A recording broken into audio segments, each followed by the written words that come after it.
क्षेत्रमित होता क्या है? सबसे पहले हम लोग क्षेत्रमित में तुम्हारे चैप्टर में दो ही चीजें पहले हैं। पहले स्टार्टिंग में एक है तो आयत, क्या है? आयत। आयत, एक तो आयत है और दूसरे क्या है? वर्ग, है ना। पहली एक्सरसाइज में एक तो आयत है और एक वर्ग। अब सबसे पहले हम सीखेंगे आयत होता है ना। आयत क्या होता है इसके बारे में सबसे पहले हम जानेंगे। आयत क्या होता है सबको हमने बताया भी है, फिर से एक बार और रिपीट कर दे रहे हैं। आयत क्या होता है? जिसकी आमने सामने की भुजाएं क्या हो? बराबर। आयत क्या होता है?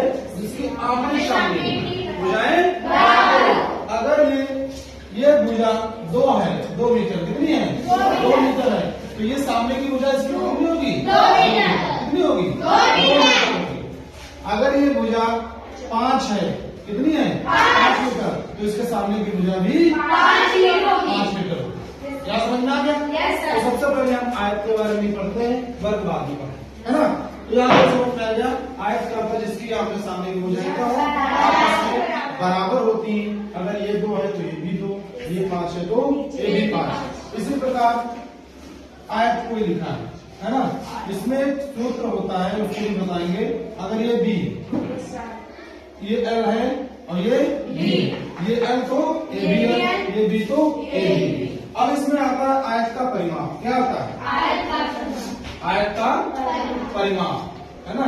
इसका पहला फार्मूला होता है आयत का परिमाप। अब आयत का परिमाप क्या होता है? अब इसी से हम लोग परिमाप निकालेंगे, इसी चित्र से। देखो कैसे निकलता है। परिमाप का मतलब होता है चारों तरफ की माप।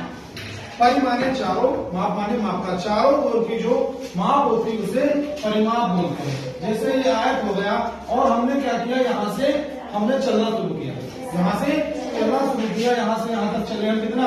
बी। कितना चले? बी। और यहाँ से यहाँ तक चले हम एल। कितना चले? एल।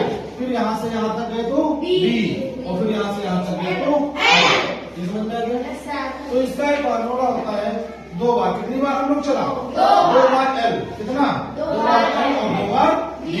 ये इसका फॉर्मूला होता है 2 इंटू एल प्लस बी।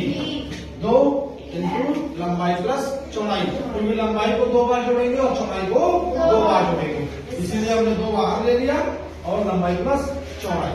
समझ में आ गया? या तो समझ में आ गया? ठीक है, समझ में आ गया।